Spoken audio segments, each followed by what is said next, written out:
Buenos días a todos. Soy Maite Sáenz, directora de Observatorio de Recursos Humanos. Ya muchos de vosotros, pues, ya me conocéis. Os doy la bienvenida a este nuevo webinar de ORH, en el que en esta ocasión pues, contamos con el expertise de AENOR para hablarnos de los reportes de información no financiera. Un tema bueno, pues, que cada vez está cobrando mayor relevancia y en circunstancias como las actuales veremos que nada que pasen, pues yo creo que van a tomar un auge incluso mayor. Voy a dar la palabra enseguida a Mario Calderón, él es responsable de ventas de la Delegación de Madrid en AENOR, que va a ser quien dinamice esta sesión junto con Juan Luillo y José Pablo. Por favor, Mario, haz tú las presentaciones y tienes todo el manejo de la plataforma. Perfecto, Maite. Pues muchísimas gracias, Maite. Espero que me oigáis, perdón, todos bien. En primer lugar, gracias al Observatorio de Recursos Humanos, a ORH, por la oportunidad que nos brinda de poder celebrar este seminario virtual sobre verificación de información no financiera. Y en los días que corren, pues la verdad es que creo que lo que toca, por supuesto, lo primero es desear que todas las personas que estáis ahí conectadas, pues estéis bien, todos vosotros, vuestros familiares cercanos y vuestros amigos, pues no estéis afectados por esta pandemia que por desgracia estamos todos sufriendo y que, como veis, pues hace que todos nosotros estemos hoy en día trabajando desde casa.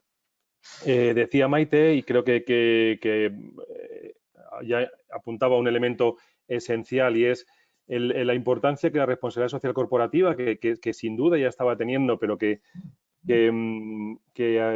esta circunstancia que estamos viviendo, que pasará, no tardará un poquito más, tardará un poquito menos, pero estoy seguro que pasará, pues la importancia, como decía, de la responsabilidad social corporativa en nuestras empresas, pues será, si cabe, más importante.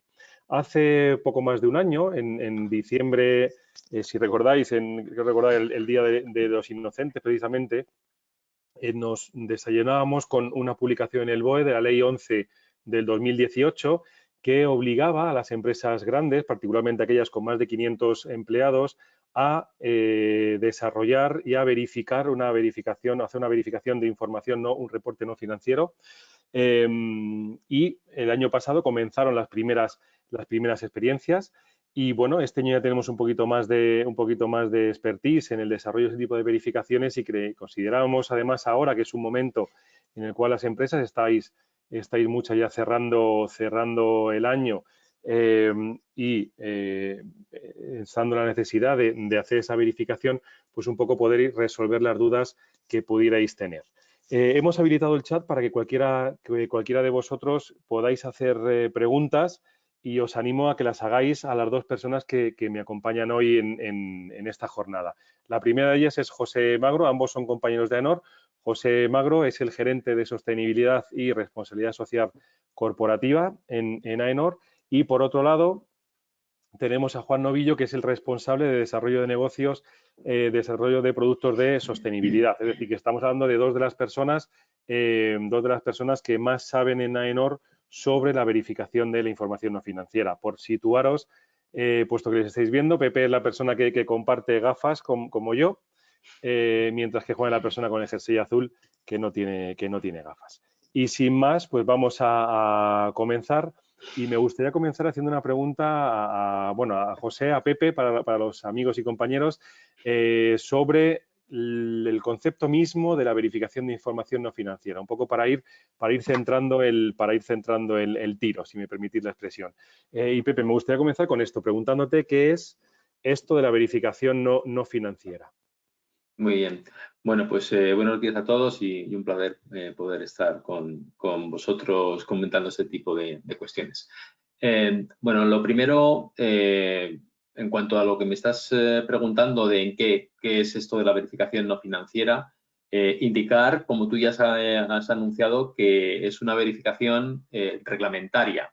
Hay una directiva que se transpone en una ley que nos pilló a todos con el pie cambiado, como has comentado antes, y la ley desarrolla distintas modificaciones de otras leyes, pero incluye lo relativo a la necesidad, a la obligación para determinadas empresas en determinadas condiciones de reportar y verificar un conjunto de información. Ese conjunto de información asociado a la temática de sostenibilidad es lo que se llama información no financiera, ¿vale? Eso sería un poquito el detalle. Luego entiendo que entraremos un poco más en profundidad y podemos analizar, bueno, pues qué temáticas son las que se deben reportar y demás. Pero básicamente a mí sí me gusta resaltar que lo que pretende esta ley es un ejercicio, digamos, de transparencia sobre el comportamiento y la evolución, sobre todo, de la sostenibilidad en las organizaciones, ¿no? Tanto de lo positivo como de lo negativo, ¿no? Con lo cual, al final, es un reporte de la información que sea relevante, que sea significativa, ¿no? Y que se haya producido en el ejercicio de la actividad pues durante un año, ¿no? El periodo que se reporta, ¿no? Que es un año natural. Muchas gracias, Pepe. Por centrar un poquito más, yo creo que sería interesante también comentaras quiénes, qué empresas están obligadas a hacer esta verificación, especialmente considerando, si no me equivoco, que próximamente, es decir, en el año 2021, se incorporarán a esta obligación más empresas de las que ahora mismo están obligadas a efectuar esta verificación. Pues sí, efectivamente. La ley estableció dos rangos de empresas. Una reportar ya me refiero al ejercicio del 2018, es decir, el año pasado, desde el año pasado, y eran aquellas empresas con distintas circunstancias, ¿no? Que son las que están descritas en la propia ley. Decía expresamente que el número medio de trabajadores empleados por la sociedad o por el grupo fueran durante ese ejercicio superior a 500 y la otra condición era que tuvieran la consideración de entidad de interés público o bien que tuvieran unas circunstancias asociadas a las partidas de activo que fueran superior a 20 millones de euros o que el importe neto de la cifra anual de negocio superara los 40 millones o que el número medio de trabajadores empleados fuera superior a 250. Eso era como el primer rango que ya tenían que haber empezado a reportar en el ejercicio del 2018, ¿vale? Dentro de 2 años ya, establecía un plazo de 3 años la ley y ya ha transcurrido uno, entraban otro tipo de empresas, bajaba el rango en cuanto al número de trabajadores, ¿no? Y ya hablaba de número medio de trabajadores empleados en vez de 500, pues en este caso 250. Perfecto, muchísimas gracias. Doy la palabra ahora a Juan. Y la primera pregunta que quería hacerte, Juan, yo creo que está en la mente de todos. A la hora de abordar la elaboración de un estudio o de un reporte no financiero, la primera pregunta que seguro se harán muchos de las personas que nos están escuchando y viendo es la siguiente, es ¿cómo hago esos estados no financieros? ¿Debo de ser yo quien haga esos estados no financieros o cómo lo puedo abordar esa elaboración de esos estados no financieros que después me van a verificar? Hola, buenos días a todos. Sí, efectivamente, es la propia compañía la que debe hacer el documento. Es decir, el documento de reporte le compete la responsabilidad a la compañía. Eso no quiere decir que no se apoye o pueda no dejar de apoyarse en otras compañías o en otras, en alguna empresa de consultoría o en alguna empresa de asesoría para que le apoye a elaborar el documento. Pero la responsabilidad de elaborar propiamente el documento y luego llevarlo a un proceso de aprobación por parte de la Junta Directiva y llevarlo al registro le compete a la propia compañía. Por tanto, es evidente, tienen que tener un documento a la hora de verificar, tienen que haber elaborado un documento que recoja el contenido mínimo que viene establecido en la legislación. Yo en las conversaciones que he podido tener sobre este tema hay un elemento importante que es lo que se llama el análisis de materialidad, es decir, cómo puedo, porque la ley sí deja una cierta flexibilidad en el sentido de que se reportará, y si me equivoco, por favor me lo decís, con mayor intensidad, si esa es la expresión, aquellos aspectos que sean más relevantes para la organización afectada. No sé cómo veis este elemento, el concepto de análisis de materialidad y su relación también con otros instrumentos de gestión que me vienen a la cabeza, como puede ser el modelo GRI, el modelo Global Reporting Initiative, que también preconiza el empleo de KPIs y el empleo de un reporte similar quizás al que la ley obliga. No lo sé, lanzo la pregunta, no sé, Pepe, Juan, ¿quién queréis de los dos contestar? Si quieres comento, luego Juan, matizas o complementas lo que creas, si te parece. Bueno, a mí me parece importante hablar de este punto que comentas, porque siempre ha sido un poco debate, ¿no? Oye, la ley, efectivamente, si uno se pone a leerla, pues aparece allí una retahíla de cuestiones de las cuales dice que se debe reportar, ¿no? Las divide en cuestiones ambientales, en cuestiones sociales, en temas económicos, en temas de compliance, bueno, distintas cuestiones. Pero la ley también hay que leer algún párrafo más allá de esa descripción de ítems a comentar, porque en alguno de los puntos dice que debe incluir la información significativa, ¿no? Y además, después resalta que cualquier otra cuestión que también fuera significativa y que no esté en ese detalle también se deba reportar, ¿no? El fin último, como indica en distintas cuestiones, en distintos momentos la ley, es que se comuniquen las cuestiones que son pertinentes bajo unos criterios de comparabilidad y de materialidad, ¿no? Relevancia y fiabilidad. Con lo cual, al final, lo que está comentando en definitiva es que se analice de toda esa batería de cuestiones qué es lo relevante y sobre lo relevante se establezcan pues la comunicación pertinente e incluso no hay que olvidar que en algunos momentos habla de qué políticas de gestión se tienen sobre esas cuestiones, ¿no? Entonces, al final, la ley está que podía estar de otra manera redactado, eso es cierto, ¿no? Pero se puede interpretar que está dando un mensaje de gestión de los asuntos que sean relevantes y de reporte de los asuntos que sean relevantes para una comparación en el tiempo, ¿no? En ese ejercicio de transparencia respecto a las partes interesadas. Muchas gracias. Mira, Pepe, ya tenemos preguntas y Juan, disculparme, que os lanzo para que respondáis quienes consideréis más adecuado. La primera de ellas, que estaba relacionado, he dicho Pepe, que estaba relacionado con tu intervención, era ¿qué indicadores básicos ha de recoger el informe? Es una pregunta que tenemos y otra pregunta que nos hacen es ¿qué fases y tiempo aproximado llevaría realizar el informe?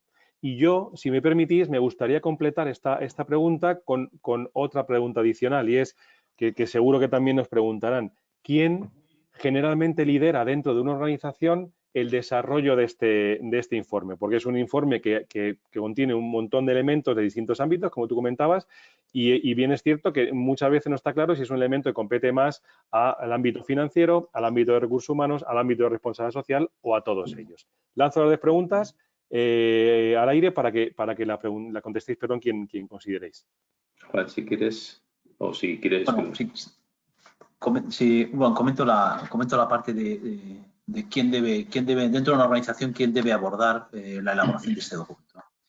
En la situación en las compañías podemos diferenciar dos partes, ¿no? Compañías que tradicionalmente o que ya durante años han ido desarrollando este documento, es decir, han ido haciendo un documento similar, lo que se llamaba ya tradicionalmente como son las memorias de sostenibilidad, y aquellas otras compañías que, bueno, hasta la fecha no hacían un ejercicio de reflexión de esta naturaleza y, por lo tanto, pues el año pasado o este año, o los venideros, son compañías que tienen que afrontar la elaboración de este documento. Cierto es que este documento, esta primera obligación, al primero que le suele caer encima de la mesa es al director financiero. Suele ser un requerimiento, porque de hecho es un documento, la memoria de la verificación no financiera, es un documento que debe acompañar lo que son las cuentas, la auditoría contable, ¿no? Financiera.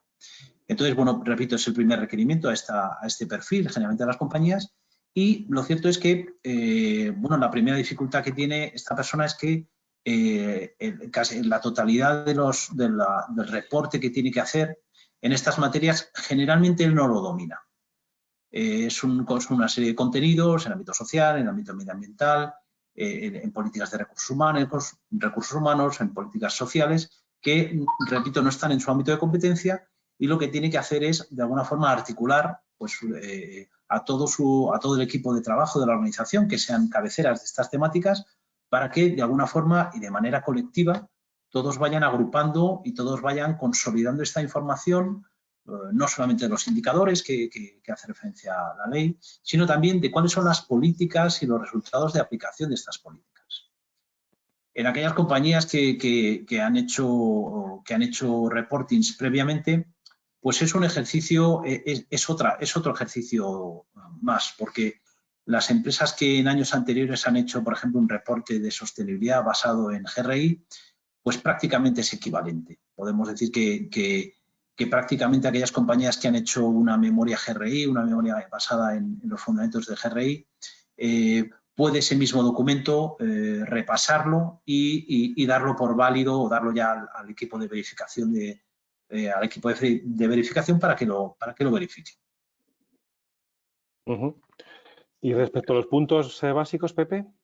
Sí, la ley no dice cómo deben ser los indicadores, más allá de un enunciado generalista, ¿no? Dice los indicadores clave de los resultados no financieros, pues que se comuniquen deben ser pertinentes, evidentemente, y que cumplan esos criterios de comparabilidad, materialidad, relevancia y fiabilidad. Bueno, pues es lo que dice. Pero hay que, como ha comentado Juan, hay que ver que la ley establece, refiere a otras herramientas y asistentes. Juan ha nombrado una, GRI, y de hecho a esta herramienta GRI como referencia posible de reporting le da mucha relevancia en el texto, que indica, que establece una serie de procedimientos, además de poder hacer el ejercicio de materialidad como posible referencia, también una serie de documentos que permiten establecer indicadores temáticos, ¿no? Hay una batería de documentos que van recogiendo pues, indicadores ambientales, indicadores sociales, indicadores económicos, y ayuda, ¿no? Ayuda a poder definirlos. Pero yo no quiero cerrarlo solamente también al GRI. Hay otras referencias que además también las cita la ley, ¿no? Por ejemplo, el EMAS, ¿no? El EMAS como referencia ambiental. El EMAS es el reglamento de la Unión Europea de cogestión y ecoauditoría. Es la referencia, digamos, reglamentaria en Europa, que es muy similar a la 14.001, pero que requiere un reporting que no requiere 14.000. Bueno, pues EMAS también lo toma como referencia, y EMAS también tiene una serie de documentos que establece ciertos indicadores. Bueno, pues ese tipo de cuestiones también pueden ser empleadas como referencia. Es más, dice la ley, toda aquella información que haya sido verificada por EMAS, esa información ya tiene que ser dada por buena, entre comillas, digamos, se convalida, ¿no? Esa revisión ya se ha ejecutado, ¿no? Es decir, que hay herramientas, hay referencias que se pueden emplear para poder definir los indicadores, ¿no? Si no, si quieres apuntar algo, Juan, tenemos varias preguntas referidas al proceso de verificación, pero yo quizás antes de pasar a ella, yo acabaría un poco con la parte de cómo elaborar ese informe y luego pasaría quizás a un bloque, porque ya hay varias preguntas sobre cómo se verifica, quién tiene la capacidad de verificar, etcétera, etcétera, etcétera. Sí, Juan, ibas a comentar algo. Sí, iba a comentar que el ejercicio para las primeras compañías que abordan este documento, por así decirlo, la elaboración de este documento, es un ejercicio relativamente complejo, es decir, o relativamente fácil. Cuando digo complejo es cuando la compañía no tiene experiencia, por ejemplo, no tiene implantados sistemas de gestión de calidad, de medio ambiente, de prevención de riesgos laborales, etcétera. Se convierte en un ejercicio complejo porque en un momento del tiempo se le pide a la compañía, en un pequeño momento del tiempo, cuando ya está cerrando el ejercicio, se le pide que haga un ejercicio de recopilación y de compilación de datos y de políticas y de resultados de la aplicación de esas políticas, y que toda esa información sobre diferentes temáticas las acabe aglutinando en un documento. Repito, este ejercicio, cuando la compañía no tiene modelos de gestión implantados, modelos de gestión en las diferentes temáticas que aborda esta ley, pues le resulta verdaderamente un ejercicio complejo y a veces difícil de llevar a cabo, porque si bien existen, las compañías tienen dinámicas de todo tipo, desde el punto de vista medioambiental, desde el punto de vista social, de recursos humanos, etcétera, casi nos hemos encontrado durante los procesos de verificación que durante prácticamente un mes los diferentes responsables de la compañía en estas temáticas pues prácticamente están bloqueados intentando recuperar toda la información que ha acontecido durante un año. Repito, esta situación es un poco complicada y transmitir también que el hecho de contar con sistemas de gestión en estas materias pues realmente facilita mucho lo que es el proceso de recuperación del dato y de exposición del dato en el documento de verificación no financiera. Y Juan, es necesario, porque yo estoy seguro que muchos se preguntarán, ¿es necesario reportar sobre todos los aspectos que se fijan en la ley? ¿Me puedo obviar alguno? ¿Cómo puedo organizarme para hacer esto sin tanto estrés, quizás, ¿no? Bueno, voy a empezar por la segunda parte que es más de tu pregunta. Vamos a ver, lo que le transmitimos a las compañías es que, de alguna forma, sabiendo que el hecho del reporte es un hecho ya obligatorio y que acontece en un momento del año que ya es conocido por parte de toda la compañía, que en la medida de lo posible no dejen para el último momento hacer ese ejercicio de compilación. Lo que les trasladamos a las compañías en los procesos de verificación es que intenten en la medida de lo posible que una vez que ya tienen reconocidas qué personas tienen la responsabilidad en la gestión de determinados aspectos que luego van a reportar a final de año, que esas personas asuman el liderazgo de los contenidos del reporte y que con una frecuencia, o bien sea trimestral o cuatrimestral, vayan haciendo ese ejercicio de compilación de datos. De tal forma que cuando llegue el momento de hacer el reporte, no sea un ejercicio de recuperación global de todos los datos, sino que hayan ido gestionando esa cultura, hayan ido gestionando ese reporting de datos para que finalmente se expongan con facilidad. Comentabas también, Mario, si hay que reportar sobre todo. Vamos a ver, aquí la legislación, como bien decía mi compañero Pepe, la legislación habla de aspectos materiales, ¿vale? Habla de aspectos materiales, habla de aspectos materiales respecto a 3 temáticas que cita explícitamente, y dentro de esas 3 temáticas hace una referencia en conjunto de materias sobre las cuales la compañía debe reportar. Hay que tener en cuenta que además esta ley, entre otras cuestiones, lo que intenta es que ese reporte sea comparable. Es decir, que a medida que las empresas van reportando, las partes interesadas puedan verificar que, de alguna forma, ese reporte entre unas y otras organizaciones es comparable. Claro, ese ejercicio de comparabilidad debemos intentar que se traduzca en reportar al menos sobre los mismos contenidos que pone la ley. Repito, sin dejar de reportar sobre adicionalmente aquellos que sean o que la empresa entienda que son significativos, bien sean por sus impactos positivos o bien sean por sus impactos negativos. Pero no sé si quieres complementar un poco la... Tengo aquí la ley delante, se habla, por comentar, en temas ambientales, por ejemplo, medidas para prevenir la contaminación, emisiones de carbono, contaminación lumínica, economía circular y prevención y gestión de residuos, uso sostenible de recursos, consumo de agua, suministro de agua, cambio climático, protección de la biodiversidad, cuestiones sociales de personal, etcétera, etcétera, en esos bloques que estabais comentando. Es decir, que es un reporte tremendamente detallado y detallista, si me lo permitís. Has comentado, Juan, un tema que es la cuestión de las partes externas, las partes interesadas. Y no sé si Pepe, Juan, posiblemente Pepe, sí me gustaría que hiciéramos referencia a esas partes, a esas terceras partes a la organización, que entiendo tienen un papel importante dentro de estos procesos seguramente de verificación, dentro de esos análisis de materialidad, y luego también como receptores de la información verificada que les vamos a proporcionar. No sé si quieres comentar un poco el papel de estas personas, ¿no? De estas terceras personas. Sí. Bueno, a mí me parece fundamental, pero por una sencilla razón. O sea, la ley lo que pretende es ese ejercicio de transparencia, de comunicación con la sociedad. Entonces, parece lógico y, de hecho, todas las grandes compañías con anterioridad a esta ley, a esta directiva, que ya estaban trabajando en temas de sostenibilidad, haciendo reportes, gestionando la sostenibilidad, haciendo reportes, hacen un primer paso, que es, como hemos comentado antes, ese ejercicio de materialidad, pero con la participación de las partes interesadas. Porque yo puedo hacer un ejercicio dentro de mi organización de lo que puede ser relevante, pero me estoy perdiendo parte de la información. No sé, no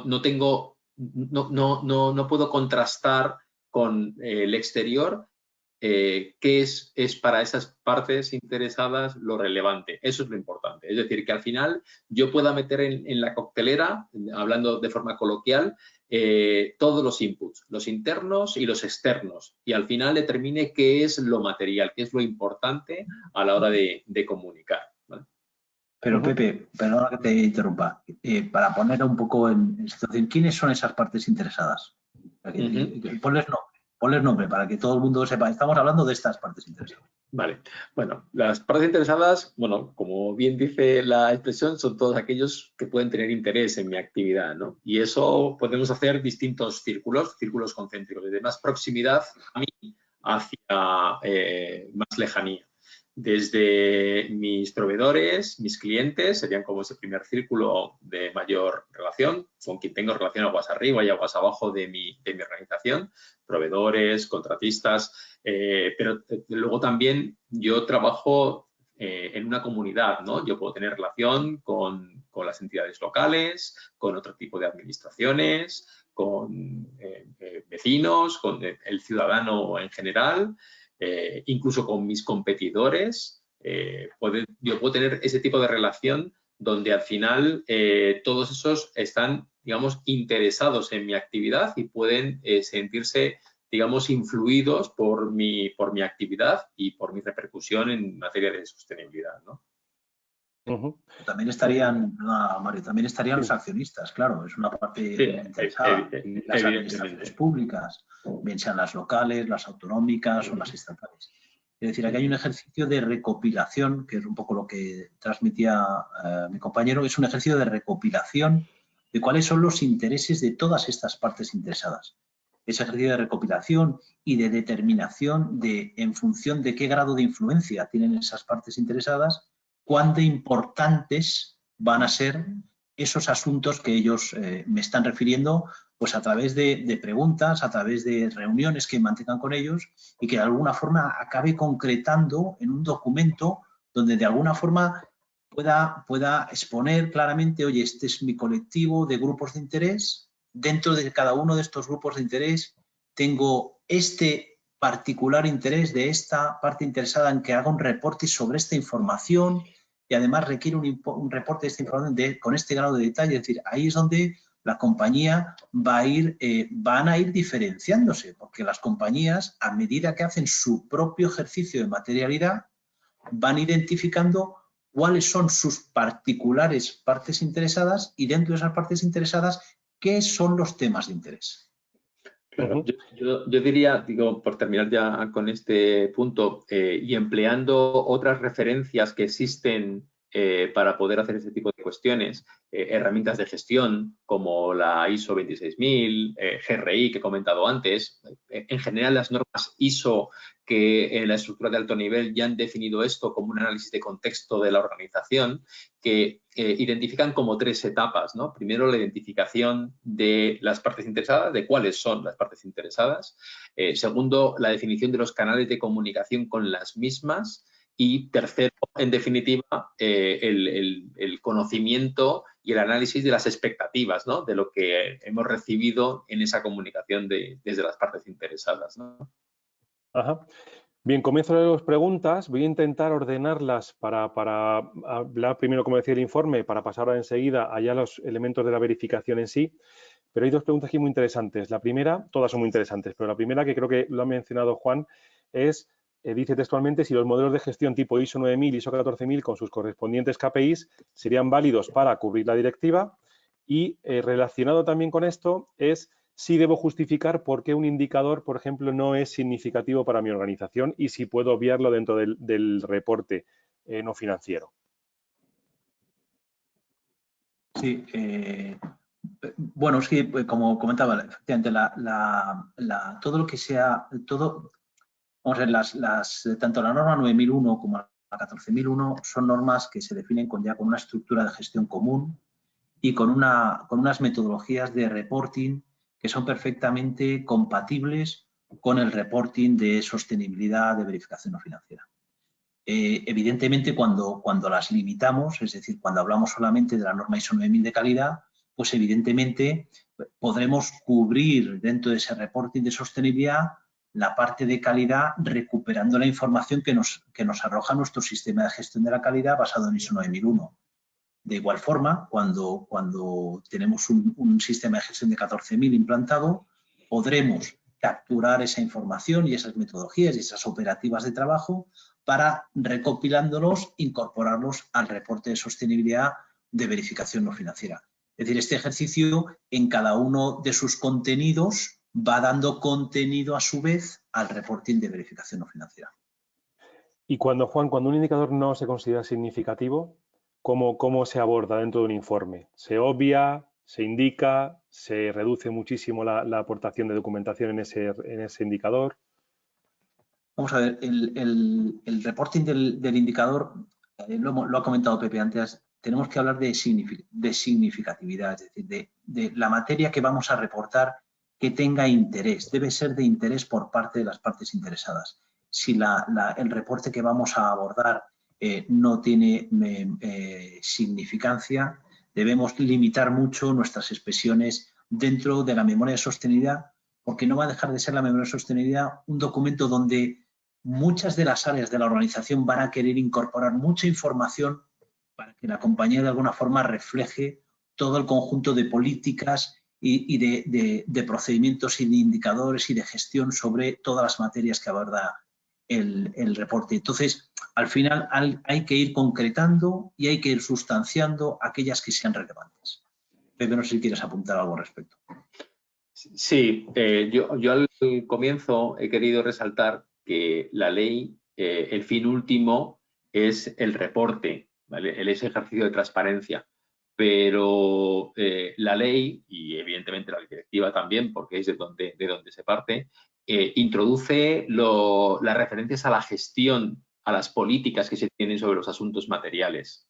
Entonces, eso sí es importante, o sea, todo es importante, ¿no? Pero me refiero que el orden lógico es determinar lo que la materialidad de los distintos asuntos, establecer los KPIs correspondientes de los asuntos materiales y definir si es necesario unas políticas de gestión sobre esos asuntos materiales. Porque lo que sí dice la ley es que se reporte de los asuntos que no son materiales, que no tengamos políticas de gestión, ¿por qué no las tenemos? Es decir, en ese ejercicio de transparencia y de, pues mira, oye, no me hace falta gestionar estos asuntos, pues porque los he determinado como no son relevantes y no tengo impacto significativo sobre ellos, ¿no? Por ejemplo, ¿no? Es decir, no dice tanto que se justifique la no determinación de un KPI de unos indicadores para asuntos no relevantes, pero sí que cuando los asuntos no sean relevantes y no tenga gestión sobre ellos, justifique por qué no tengo gestión de esos asuntos.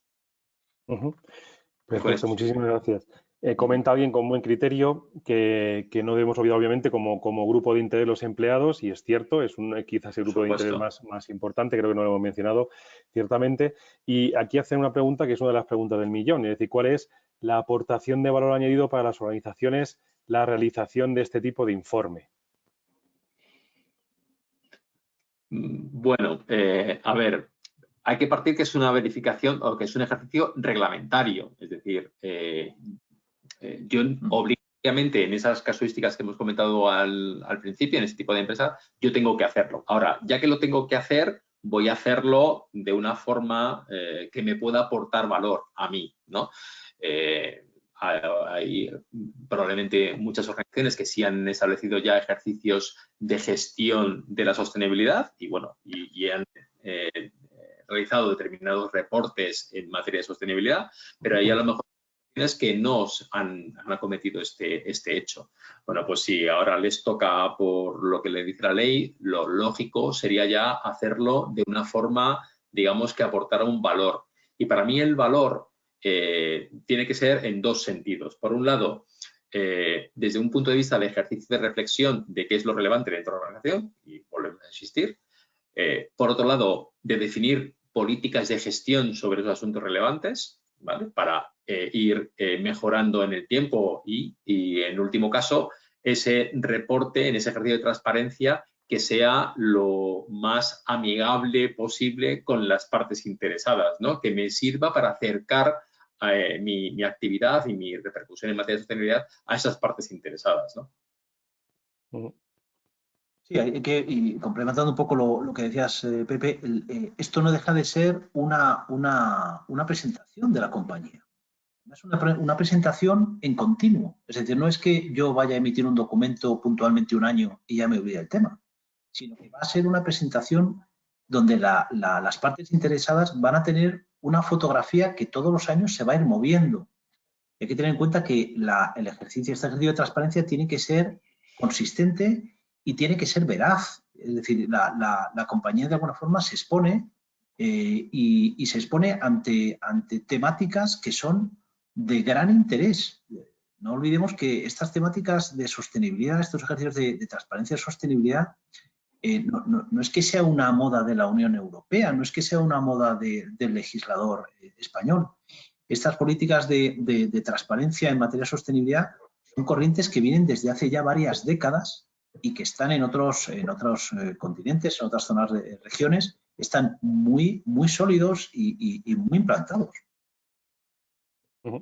Sí, lo cierto, y siguiendo un poco con el comentario que hacía Maite al principio, esto tiene mucho que ver con responsabilidad social y con transparencia. Y ya intuyo que ya nadie puede obviar la transparencia y la responsabilidad social. Es decir, las decisiones de compra de los consumidores se basan cada vez más en la información que pueden recibir o que pueden percibir en muchas ocasiones. Ahí está también el reto, ¿no? Por parte de las organizaciones a las que compran sus productos o adquieren sus servicios. Y por otro lado también está muy relacionado con la atracción y la permanencia del talento en las propias organizaciones. Es decir, los países donde los mercados de trabajo son quizás más avanzados o más dinámicos que en España, como puede ser en Estados Unidos, los jóvenes eligen las empresas que trabajan en función muchas veces de su percepción en materia de responsabilidad social, en materia ambiental o en materia de bienestar del trabajador, por ejemplo. Con lo cual yo creo que esto viene verdaderamente para quedarse. No sé si eso es vuestra percepción, pero al menos sí es mi percepción. Bueno, Mario, no te olvides que además de esos grupos que esto ha significado, la inversión, propiamente la inversión, el mercado de la inversión a lo que pueden optar las organizaciones, viene muy sesgado ya con un vector muy claro, muy potente en materia de sostenibilidad. Yo no sé si habéis tenido la oportunidad de ver las declaraciones que no son de ahora, sino ya son desde hace años, por ejemplo, del presidente del CEO de BlackRock, que es el fondo de inversión el más grande del mundo, donde hace referencia explícita a lo que es la dinámica de reporting de materia de sostenibilidad de las organizaciones. Las empresas que no sean capaces de abanderar la materia de sostenibilidad no van a ser las primeras en las que se fijen los grandes fondos de inversión. No es un tema baladí para aquellas empresas que están buscando inversionistas. Por complementar eso y simplemente un matiz adicional, igual alguna de los oyentes que tenemos hoy dice, bueno, yo es que soy otro tipo de empresa, no soy una gran empresa, no tengo inversores, ¿no? Pero yo creo que no hay que olvidar lo que se está imponiendo ahora mismo en cuanto a la cadena de valor. Es decir, yo, gran empresa, como está comentando Juan, sí estoy en esa dinámica donde tengo pues unos inversionistas que me están pidiendo explicaciones o que me están pidiendo información sobre mi comportamiento en materia de sostenibilidad para analizar el riesgo que tienen de su dinero en mí. yo ahora, gran empresa, lo traslado a mis proveedores y a mi cadena de valor en general.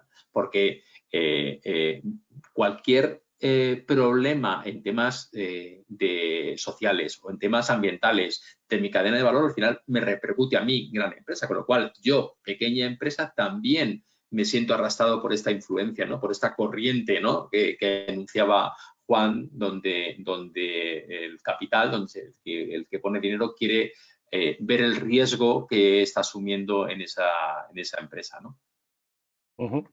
Muchas gracias, Gris. Acabamos ya, hago un par de preguntas más. Acabamos este bloque porque hay muchas preguntas sobre el proceso de verificación y creo que es interesante que también lo comentemos. Bien. Hay una pregunta que comentaba ya yendo a un elemento concreto, que es el concepto de brecha salarial y cómo las empresas están reportando estos conceptos dentro de su memoria y dentro de la verificación no financiera. Y comenta uno de los oyentes que hay una falta de homogeneidad en el cálculo en los distintos informes y además que hay incluso una doble contabilidad, y perdonadme la expresión porque quizás no es muy afortunada, en el sentido de que, por un lado, las empresas están obligadas a hacer ese reporte en el marco de la Ley 11 del 2018 y, por otro lado, también en el marco del Real Decreto Ley 6 del 2019. Es decir, que tienen que hacer un doble reporte de información referido a la brecha salarial. En vuestra opinión, ¿cómo se está abordando ese tema de la brecha salarial? En los distintos tipos de compañías que habéis tenido la oportunidad de ver en vuestra experiencia del año pasado y de este año. Bueno, efectivamente, si uno coge las memorias de diferentes compañías y va precisamente a este indicador que has hecho referencia, a la brecha salarial, no solamente al indicador, sino a las políticas que gestionan la brecha salarial, nos encontramos que existe una disparidad desde el punto de vista del reporting. Aquí, trasladar a las personas que nos oyen que si bien la legislación en materia de verificación no financiera establece un conjunto de requisitos en relación al reporting en brecha salarial, lo cierto es que prácticamente la totalidad de esta legislación, bueno, no, esta legislación no ha desarrollado un reglamento de aplicación. Es decir, en la actualidad nos encontramos con un documento que está sujeto a diversas interpretaciones y, por lo tanto, las compañías están reportando de acuerdo a sus mecánicas que entienden más oportunas de reporting en esta materia. Bueno, por diferentes circunstancias las compañías toman decisiones sobre hacer un reporting más o menos detallado en esta materia, pero lo que no se puede hacer es evitar hacerlo. Es decir, el reporting en este ámbito es obligatorio.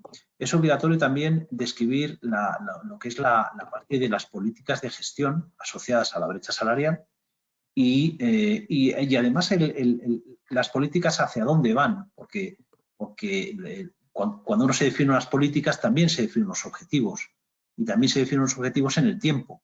Y, por lo tanto, lo que debemos ir poder viendo desde el punto de vista de las partes interesadas es cómo estas brechas salariales son gestionadas mediante políticas activas por parte de la compañía y cómo van evolucionando en el tiempo para llegar a unas cifras donde sea confortable reportar. Has mencionado, Juan, las políticas y hacia dónde van las políticas. Las políticas de las empresas. Yo me gustaría haceros una pregunta más amplia que también nos están haciendo y es hacia dónde van las políticas no empresariales sino la directiva, es decir, las políticas públicas. Un poco hacia dónde se dirige la directiva y si os parece, acabamos con esta pregunta y ya hablamos del proceso de verificación porque tengo varias preguntas también referidas a este tema. Vale. Bien, bueno, la directiva ha empezado ya su proceso de revisión. Se ha creado un grupo donde hay muchas, como digo, partes interesadas que están recabando información de cómo se han hecho no solamente los ejercicios de verificación, sino también los ejercicios de reporte, ¿no? Y han identificado pues, carencias que, bueno, algunas de las estamos enunciando durante la intervención, ¿no? Pues que la información no era suficientemente fiable o comparable, que no se reportaba toda la información que era necesaria o que se estaba reportando información no relevante, que determinadas compañías que no son relevantes para los inversores no están obligadas a publicar esta información y que estaba pasando. Bueno, pues este tipo de cuestiones o cómo estaba localizada la información. formación, ¿no? Entonces, la Unión Europea sí ha puesto de manifiesto, la Comisión, esas carencias y ha visto que hay que trabajar en varios ejes. Uno es el eje de la calidad y del alcance de la información no financiera, matizarlo, definirlo bien claramente, poder definir un patrón de comunicación, de ítems a comunicar con algo más de detalle, aclarar sobre todo el principio este de materialidad que ha quedado un poco más en un lado, ¿no? Porque parece que es el ejercicio primario que hay que hacer y el más relevante, y sobre todo también entrar en definir con más claridad cómo debe ser el proceso de verificación. Bueno, pues eso, como vamos a entrar ahora un poquito en ese detalle, pues lo dejo para las siguientes preguntas, pero sí ya se han identificado como carencia pues el cómo se han hecho determinados ejercicios de verificación. Pues ya que se ha introducido el concepto de verificación, Pepe, vamos a ello. Nos quedan en torno a 20 minutos y sí me gustaría empezar por cómo es un proceso de verificación. Había una pregunta lanzada desde hace mucho tiempo que se refería a cuánto tiempo dura este proceso de verificación. La lanzo la pregunta para que respondáis, si quieres, Juan, pues un poco cuánto dura ese proceso y cómo se realiza.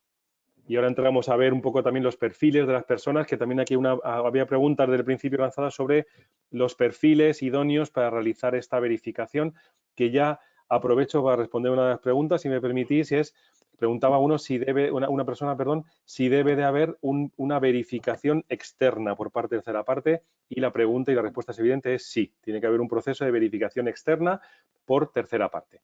Y ya dicho esto, lanzo la pregunta. Vale, pues bueno, preguntas sobre el proceso de verificación, sobre cómo se lleva a cabo y cuánto tiempo, ¿no? El proceso de verificación es un proceso que se lleva a cabo en una serie de etapas que ahora las comentaré, y en términos generales es un proceso que no debe extenderse más allá de 2 semanas. Es decir, desde que el equipo verificador inicia su proceso de revisión del primer borrador del documento que entrega la compañía, hasta que AENOR emite la declaración de verificación de los estados no financieros. Repito, no debemos estar en una horquilla superior a 2 semanas en términos generales, ¿no? Hay en ocasiones que se extiende un poco más y en ocasiones donde el equipo de verificador avanza a gran velocidad y tiene la oportunidad incluso de en una semana cerrar su trabajo, ¿no? También, evidentemente, depende del tamaño de la compañía, el tamaño de la documentación, etcétera, ¿no? El proceso, y ahora comento el proceso de verificación. El proceso de verificación es relativamente sencillo. Lo primero que hace el equipo de verificación es solicitar a la compañía el borrador del documento. Es decir, la compañía, como dijimos casi, yo creo que fue la primera pregunta, Mario, que me comentaste, de si la compañía tenía que elaborar el documento de los estados no financieros. La respuesta es que sí, y cuando los ha elaborado, lo primero que hace es remitirla al verificador para que haga en las oficinas un estudio de ese documento.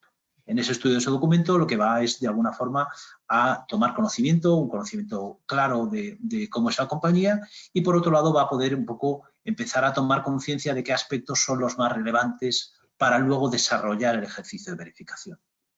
Una vez que ya ha comunicado a la compañía que ya revisa el documento y le ha hecho las primeras apreciaciones sobre el documento, lo que hace el verificador es planificar el trabajo de campo. Es decir, le pide a la organización que identifique dentro de su organización qué profesionales han participado en los contenidos del documento, y de alguna forma qué profesionales dentro de la organización van a poder interactuar en el trabajo de campo de las verificación con los verificadores. De ese ejercicio sale una planificación donde en un horario del día, de la semana, el lunes, martes, miércoles, como se haya planificado, se van determinando reuniones entre uno de los verificadores y una o varias personas de la organización que van a comentar una temática.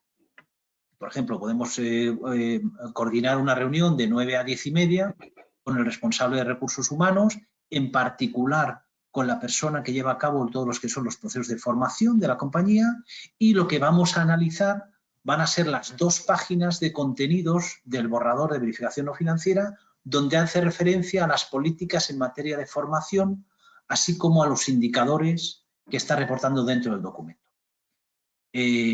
Finalizado ese ejercicio de planificación, lo que ya vamos es a un trabajo de campo. Es decir, el equipo de verificación se va reuniendo con cada uno de esas profesionales dentro de la organización y va haciendo lo que nosotros denominamos el ejercicio de verificación. El ejercicio de verificación es, mediante un conjunto de entrevistas y mediante un conjunto de validaciones de datos primarios de la organización, vamos verificando uno por uno por lo que nos pide la ley. Lo que nos pide la ley es que la documentación, que el documento exprese veracidad, que sea objetivo, que sea un documento que realmente recoja la información que sea pertinente y que esa información pertinente esté expresada de una forma que sea comprensible y que sea, repito, significativa. Finalizado ese ejercicio con las diferentes personas de la organización, lo que hace el equipo auditor, el equipo verificador, perdón, es generar un documento, un informe de trabajo. En ese informe de trabajo lo que hace es informar a la compañía, cuando ya está finalizando la auditoría, la verificación, lo que le va informando es pues lo que ha ido aconteciendo en esas entrevistas y en esas verificaciones. Pues, por ejemplo, ¿qué puede consignar un equipo de verificación? Pues, por ejemplo, oye, las emisiones, donde dices en el documento que las emisiones de CO2 en el ejercicio que se está verificando fueron de 45,3 toneladas, pues oye, hemos visto el responsable de medio ambiente de la compañía y el equipo verificador que no era esa cifra, sino que la cifra era otra. Bueno, pues era una cifra mayor o menor. O hemos visto, por ejemplo, que cuando hemos revisado la parte de horas de formación para mujeres y para hombres, pues hemos visto que el dato reportado no era exacto y había que modificarlo. Bueno, pues en ese informe final, el equipo de verificador va a informar a la compañía de aquellas cuestiones que tiene que, de alguna forma, revisar dentro del documento y perfeccionar.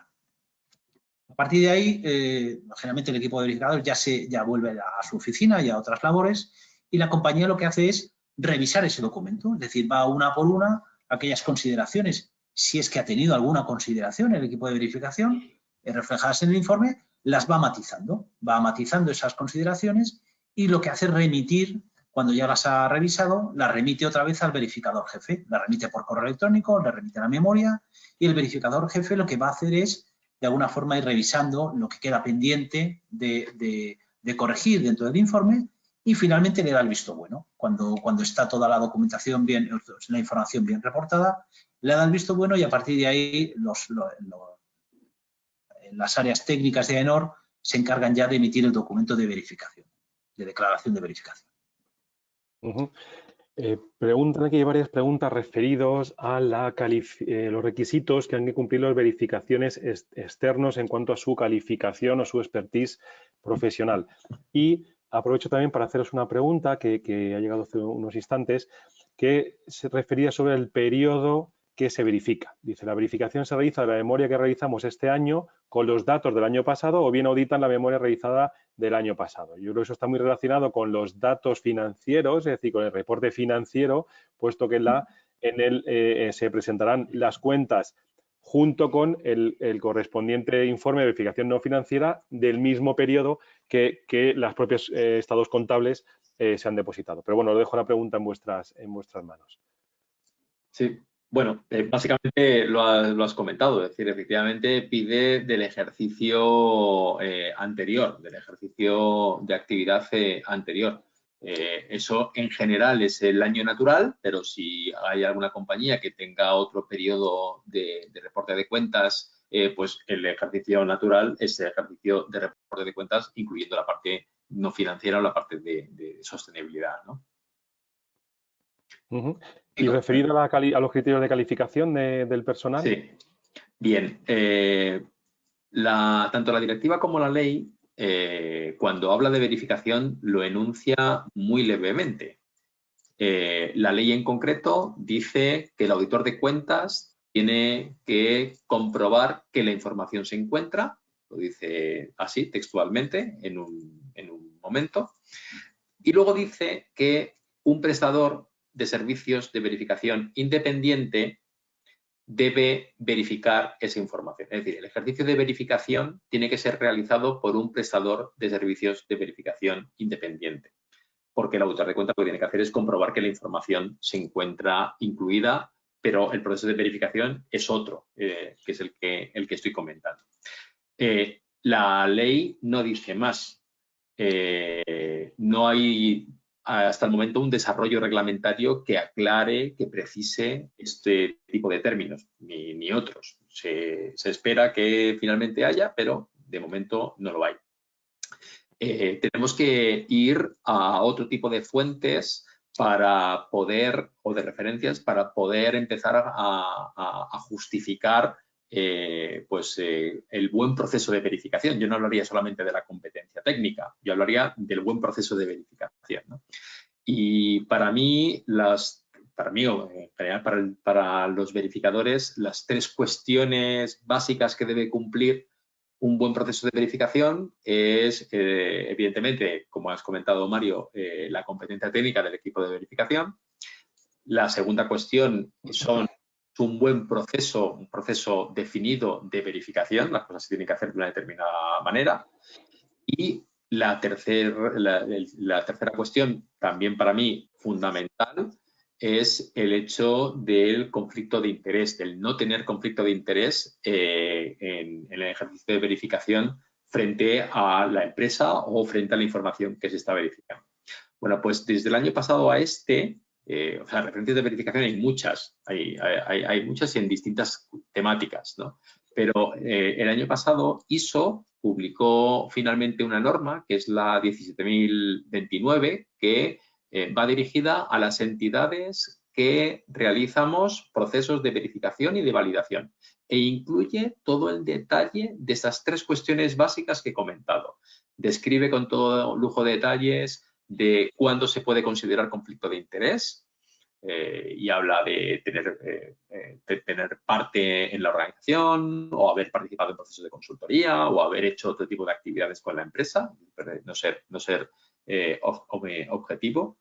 Define todo con todo lujo de detalle cómo debe ser un proceso de verificación y ahí habla de cómo definir un plan de muestreo, de registros primarios, de todo lo que viene siendo el proceso de verificación y habla de competencia técnica y habla de criterios para que las empresas que realizan las verificaciones, su personal sea competente pues como casi todos los referenciales, digamos, incluyen la competencia técnica adecuada.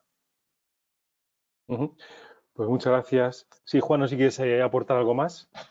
Sí, bueno, comentar que sobre lo que decía Pepe, habla efectivamente esta norma internacional, esta norma ISO de verificación, habla de que, entre otras cuestiones, habla de imparcialidad, que el proceso de verificación es imparcial, debe ser justo, como decía, debe haber competencia, debe tener una componente de confidencialidad clarísima y repito, bueno, Pepe no ha querido profundizar, yo profundizo un poco más en lo que es la materia de los propiamente los verificadores, ¿no? Del equipo técnico que lleva a cabo la evaluación en terreno, ¿no? Vamos a ver, las temáticas que aborda los estados no financieros son temáticas que tradicionalmente AENOR ha abordado desde que nació. AENOR nació en 1986 y todas las temáticas que aborda el documento de estados no financieros son temáticas en las que AENOR ha estado presente en la vida de las compañías, en la vida pública de España. Eso quiere decir básicamente que AENOR, desde hace más de 30 años, lleva haciendo verificaciones de esta naturaleza. En particular, quería poner un dato que el otro día comentábamos en la oficina. Las memorias de sostenibilidad, AENOR lleva haciendo verificaciones de memoria de sostenibilidad más de 15 años. Son ya 400 las verificaciones que ha hecho de memorias de sostenibilidad antes de iniciar lo que son las verificaciones no financieras. Esto lo que nos lleva básicamente a que los técnicos de AENOR sean extremadamente competentes en la materia sobre la cual se reporta. Esto nos permite durante los procesos de verificación bueno, que las compañías se encuentren muy a gusto con nuestras reflexiones de verificación, porque realmente los auditores conocen todas las mecánicas asociadas al ámbito medioambiental, al ámbito de la calidad, al ámbito de la energía, porque son equipos de auditoría que están balanceados con conocimiento en cada una de estas disciplinas. Sí, entiendo que en ese caso la capacidad técnica y los conocimientos del equipo auditor son claves a la hora de hacer una buena verificación y de colaborar con las organizaciones en afrontar y en abordar esa verificación con las mejores garantías, aunque obviamente hay una imparcialidad o una independencia que se tiene que garantizar, es evidente. Por supuesto. Preguntaba a una de las personas si se podía repetir la norma ISO a la que hemos hecho referencia. Es la 17.029, 17029, y se refiere a los organismos que hacen, si no me equivoco, y Pepe, por favor, me corriges, que hacen verificación de este tipo de, en general, verificaciones, no estrictamente no financieras, sino verificaciones. No sé si Pepe piensa aportar. Sí, efectivamente, es para entidades que realizan procesos de verificación o validación de este tipo de información. Por poneros en contexto, la serie 17.021 son las normas que definen cómo actuamos los organismos de certificación de productos, de sistemas de gestión. Hay varias normas y que hacen referencia a cómo se han de abordar estos distintos elementos. Había una pregunta, tenemos muy poquito tiempo, que creo que es bastante relevante, y es cuál es la diferencia entre una verificación y una auditoría de calidad o una auditoría de medio ambiente. Os pregunto, y creo que es una pregunta también muy relevante. Bueno, pues vamos a irnos casi directamente al concepto de verificación y luego hablamos un poquito más en detalle de un proceso de auditoría como comparación, ¿no? Un proceso de verificación no deja de ser un proceso de revisión objetiva, y hasta ahí estamos hablando exactamente lo mismo que en un proceso de auditoría, pero de la precisión y de la integridad de una información que se reporta.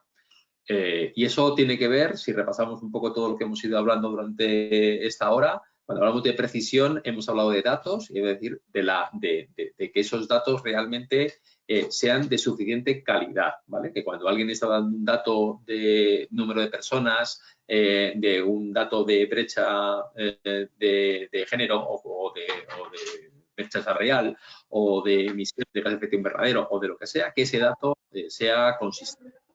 Hemos hablado de precisión y hemos hablado de integridad. Eso quiere decir que todo lo que se esté reportando sea todo lo que ha ocurrido, todo lo que haya, y que sea realmente lo relevante, lo material, ¿vale? Ese es el proceso clásico de verificación, y eso conlleva con todo el detalle que comentaba antes Juan, ¿no? De revisión, de entrevistas, de revisión de información, de revisión de datos, de ver la traza de los datos hasta el dato primario para asegurar eso, la precisión y la integridad.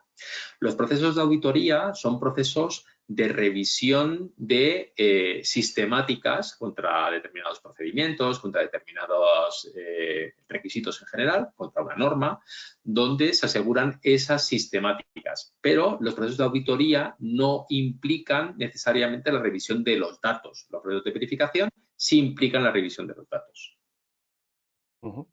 Muchas gracias, Pepe. No quiero que se me olvide una pregunta que nos habían hecho al principio. Dejarme ver que la recupere, y hacía referencia, porque tenemos un montón de preguntas, no tenemos tiempo para abordar todas, pero sí hay una que hacía referencia, y además era del principio, a empresas multinacionales. Y yo me gustaría lanzar esta pregunta en un doble sentido. Por un lado, ¿qué ocurre con una empresa que tiene múltiples sociedades, algunas de ellas que pueden estar radicadas en el extranjero? ¿Qué ocurre con ese tipo de verificaciones? Y también la pregunta inversa, que es la que nos hacía esta persona, que es ¿qué ocurre con una multinacional que tiene una verificación o un reporte no financiero hecho en un tercer país? Es decir, que su central está en Francia, por ejemplo, y que hace un reporte en aquel país. Vale, si quieres, yo hablo de la primera. Sí, hablo de la primera, el reporte de los grupos. Aquí hay una singularidad. Cuando se reporta a través de un grupo, voy a hablar de una parte muy específica del proceso de verificación de terreno, del dato primario. Aquí tenemos una cierta complejidad, las compañías por un lado y los equipos de verificación. Esta posible dificultad en lo que es la verificación viene de la mano de si la compañía, si el grupo tiene un conjunto de aplicaciones informáticas o de aplicaciones de gestión que le permite de alguna forma sencilla y de una forma ordenada compilar todos los datos que se reportan por parte de las diferentes sedes o sociedades del grupo. Aquí el equipo de verificación lo que se le suele mostrar dentro de estas entrevistas es un dato agregado. Es decir, si por ejemplo nos ponemos a hablar por ejemplo, de brecha salarial que hemos comentado antes. Cuando el equipo de verificación va a terreno a verificar este ámbito, claro, la reflexión que tiene que hacer es de todas las sociedades que componen el grupo, cómo se ha hecho ese ejercicio de consolidación para finalmente incorporar un conjunto de datos dentro del informe, ¿no? Aquí el equipo de verificación lo que tiene que intentar y lo que tiene que lograr es que el dato que se está exponiendo en el documento sea un dato cierto y por lo tanto tiene que ir al dato primario. El dato primario es el dato que se va generando en cada una de las sociedades que conforman el grupo.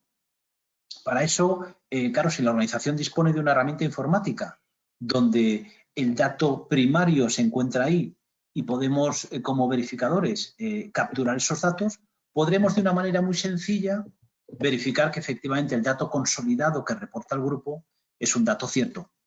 Sin embargo, cuando en las compañías, por ejemplo, estoy hablando del dato primario de consumos de gasoil, de la flota de distribución, pensamos en una empresa que hace distribución.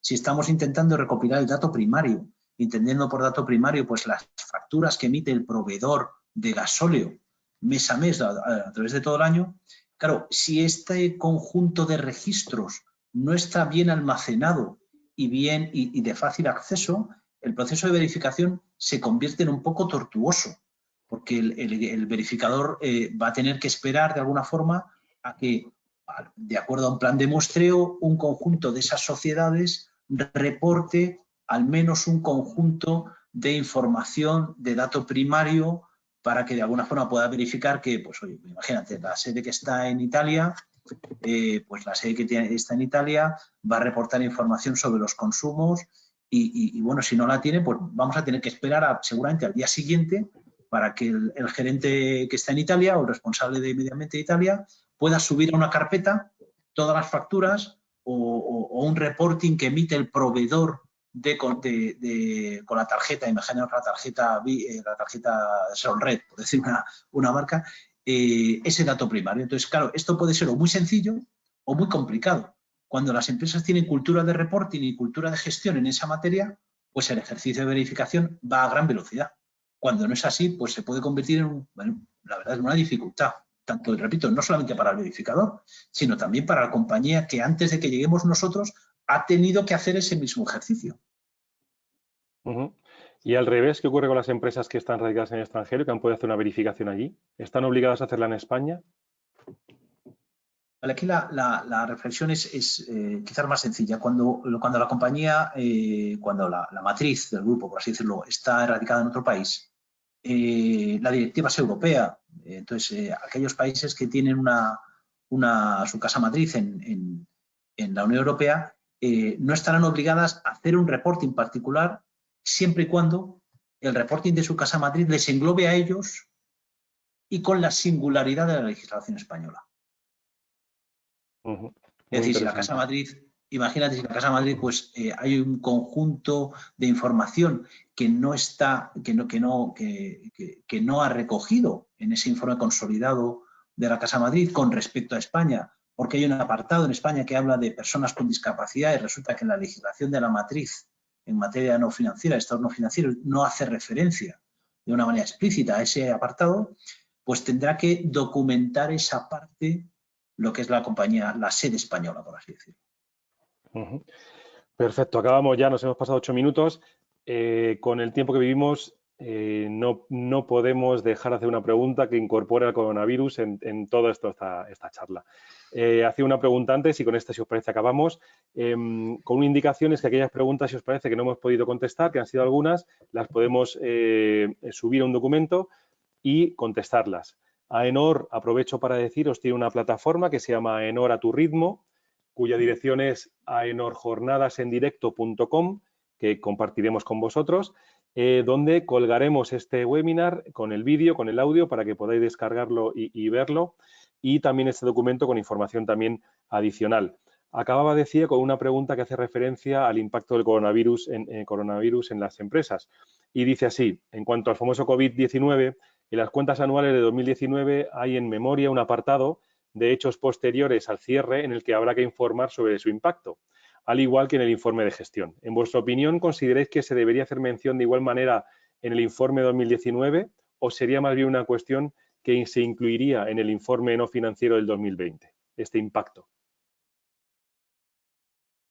Bueno, el hecho es que el hecho se produce en este año, ¿no? El hecho se produce en el ejercicio 2020 y, por lo tanto, será el reporte de 2020 el que recopile esta información en lo que se refiere a los resultados, en lo que se refiere, repito, a los resultados en los KPIs, en los indicadores. Desde lo que es un análisis un poco más desde arriba, desde una perspectiva de riesgos o desde una perspectiva de significatividad, seguramente el reporting ya de este año puede hacer referencia a esta materia y seguramente debe hacerlo. Creo que es un elemento muy relevante porque además el concepto del informe no financiero, que además, aprovecho para recordar, tiene que estar recogido en la página web y para descarga pública durante 5 años, yo creo que tendrá un impacto importante en cuanto a la comparabilidad de los datos. Es decir, la evolución de una empresa en cuanto a ciertos datos posiblemente se vea truncada por la singularidad y excepcionalidad del año 2020 en cuanto al impacto del coronavirus. Por lo tanto, sí que tendrá obviamente un impacto en todo, ¿no? Sí, lo tendrá, sobre todo los KPIs, o sea, todo lo que son los indicadores, probablemente el año que viene, bueno, pues de alguna forma tendrá que exponerse la evolución de los indicadores y ese cambios de tendencia y esos saltos en los indicadores y los objetivos tendrán que ser explicados y seguramente la forma de explicarlos siempre será la misma, es decir, esta circunstancia del COVID-19. Perfecto. Sí, Pepe, no, ¿quieres nada, concluir? simplemente iba a comentar un detalle que parece lógico. Estamos hablando del año 2019, pero probablemente el año 2020, mejor dicho, pero el año 2021 también. Es decir, si tenemos una evolución, digamos, seguro, claro, exponencial como consecuencia, Dios lo quiera, ¿no?, de un crecimiento tras esto, pues tras este hecho, pues también, ¿no? Evidentemente, o sea, todo aquella zona de influencia, ¿no? 2019, 20 o los años que tengan que ser, ¿no? Perfecto, pues nada más, pues muchísimas gracias. Nos hemos ido 10 minutitos de la hora prevista, pero creo que merecía la pena. Se nos queda cosa en el tintero. Muchísimas gracias a todos los participantes por vuestras preguntas, por vuestras intervenciones. José Magro, Juan Novillo, muchísimas gracias. Creo que habéis hecho una intervención verdaderamente interesante. Quedamos todos a vuestra entera disposición para resolver cualquier duda que podáis tener y no podía sino acabar dando las gracias también a ORH y particularmente a Maite Sainz por esta jornada tan maravillosa. Maite, muchísimas gracias y nada, os emplazamos a la próxima jornada que tendrá lugar dentro de muy poquito. Muchísimas gracias y hasta pronto. Maite, no sé si quieres concluir la jornada con tu intervención. Simplemente que os cuidéis todos mucho. Efectivamente, lo tenemos que hacer todos ahora. Muchísimas gracias y hasta pronto.